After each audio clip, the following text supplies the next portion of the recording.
Hello friends, Radhe Radhe, good morning. आज मैं एक कहानी शेयर करूंगी। एक मलंग साधु वर्षा के जल में प्रेम और मस्ती से भरा चला जा रहा था और इस दवेश ने एक मिठाई की दुकान को देखा जहां एक कढ़ाई में गर्म दूध उबला जा रहा था। ये एक प्रेरक कहानी है कि ईश्वर सर्वशक्तिमान है। तो मौसम के हिसाब से दूसरी कढ़ाई में गर्मा गर्म जलेबियाँ तैयार हो रही थी। मलंग साधु कुछ क्षणों के लिए तो वहाँ रुक गया और शायद भूख का एहसास हो रहा था या मौसम का असर था। जब मौसम थोड़ा ठंडा होता है, बारिश का होता है, तो हमें भी मन करता है खाने को।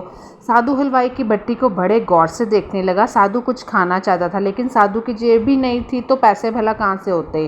साधु कुछ पल भट्टी से हाथ सेकने के बाद चला ही जाना चाहता था। मतलब जब पैसे ही नहीं थे तो कहाँ से खाएगा। कि नेक दिल हलवाई से रहा ना गया और एक प्याला गर्म दूध और कुछ जलेबियाँ साधु को दे दी। मलंग ने गर्म जलेबियाँ गर्म दूध के साथ नाश्ता किया और फिर हाथों को ऊपर की ओर उठाकर हलवाई के लिए प्रार्थना की और फिर आगे चल दिया। मलंग का पेट भर चुका था। दुनिया के दुखों से बेपरवाह वह फिर एक नए जोर से बारिश के गदले पानी के छींटे उड़ाता चला जा रहा था। वह इस बात से बेखबर था कि एक युवा नव ब्याया जोड़ा भी वर्षा के जल से बचता बचाता उसके पीछे आ रहा है। एक बार इस मस्त साधु ने बारिश के गदले पानी में जोर से लात मारी। बारिश का पानी उड़ता हुआ सीधा पीछे आने वाली युवती के कपड़ों को भिगो गया और उस औरत के कीमती कपड़े जो थे वो कीचड़ से लथपथ हो गए।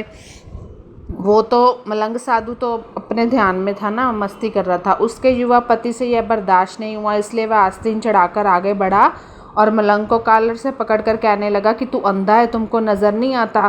तुम्हारी हरकत की वजह से मेरी ये पत्नी के कपड़े जो हैं वो गीले हो गए, कीचड़ से भर गए। मलंग हक्का बक्का सा खड़ा था, जबकि इस युवा को साधु का चुप रहना नाखुशगवार गुजर रहा था। महिला ने आगे बढ़कर युवा के हाथों से मलंग को छुड़ाना चाहा, लेकिन मजबूर थी, नहीं कुछ बोली। युवा की आंख से निकली नफरत की चिंगारी देख वह पीछे खिसकने पर मजबूर हो गई ना। राह चलते राहगीर भी उदासीनता का यह दृश्य देख रहे थे, लेकिन युवा के गुस्से को देखकर किसी में भी इतनी हिम्मत नहीं हुई कि उसको बचा ले, उस साधु को, कि उसे रोक पाते। और आखिर जवानी के नशे में चूर इस युवक ने एक जोरदार थप्पड़ मलंग के चेहरे पर जड़ दिया और बूढ़ा मलंग थप्पड़ की ताब ना झेलता हुआ लड़खड़ाता हुआ कीचड़ में गिर गया, वो जो मलंग साधु को बोलते हैं।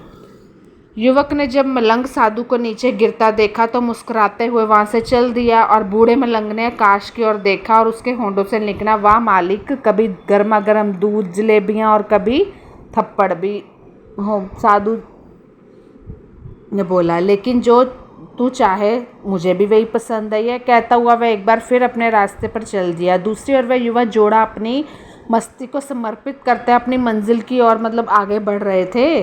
नवविवाहिता जो जोड़ा था अग्रसर मतलब आगे बढ़ना। थोड़ी ही देर चलने के बाद वह एक मकान के सामने पहुंचकर रुक गए। वह अपने घर पहुंच गए थे। वह युवा अपनी जेब से चाबी निकालकर अपनी पत्नी से हंसी मजाक करते हुए ऊपर घर पर सीढ़ियाँ तय कर रहा था। सीढ़ियाँ मतलब चढ़ ही रहा था कि बारिश के कारण सीढ़ियों पर फिसलन हो गई और अचानक युवक का पैर फिसल गया और वह सीढ़ियों से नीचे गिरने लगा। महिला ने बहुत ज़ोर से शोर मचाकर लोगों का ध्यान अपनी ओर आकर्षित करने लगी। भी गिर गया ना, ताकि जो लोग हैं उसके पति को उठाएं, जिसकी वजह से काफ़ी लोग तुरंत सहायता के लिए भी आगे आ गए।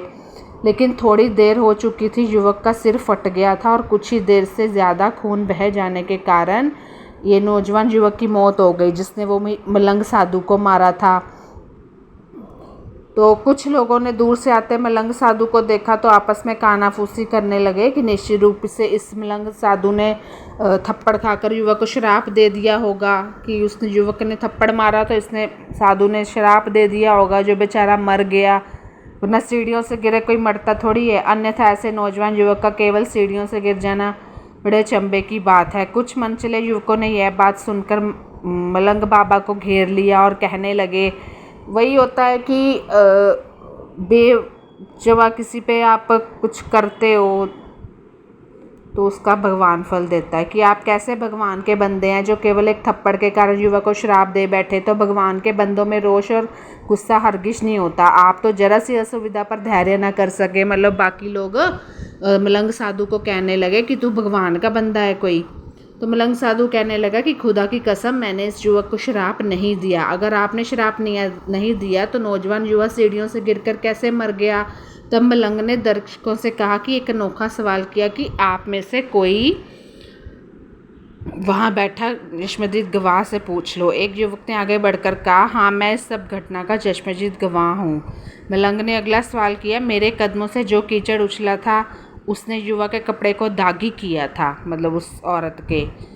तो युवा बोला, नहीं, लेकिन महिला के कपड़े ज़रूर ख़राब हुए थे। मलंग ने युवक की बाहों को थामते हुए पूछा, फिर युवक ने मुझे क्यों मारा। तो युवा कहने लगा कि क्योंकि वह युवा इस महिला का प्रेमी था और यह बर्दाश्त नहीं कर सका कि उसकी प्रेमिका के ऊपर को कपड़ा गंदा करे कोई, इसलिए उस युवक ने उनको थप्पड़ मारा। बात सुनकर मलंग ने एक ज़ोरदार ठाका बुलंद किया और यह कहता हुआ वहाँ से विदा हो गया कि खुदा की कसम मैंने इसको शराब नहीं दिया उस युवक को, लेकिन कोई है जो मुझसे प्रेम रखता है। वो इतना शक्तिशाली है कि दुनिया का बड़े से बड़ा राजा भी उसकी लाठी से डरता है। कि जो ईश्वर है वो सर्वशक्तिमान है, सबसे प्रेम करता है। अगर साधु कुछ नहीं बोला तो उसको अपने युवक को की सज़ा मिल गई ना। इसलिए धन्यवाद, आपका दिन मंगलमय हो।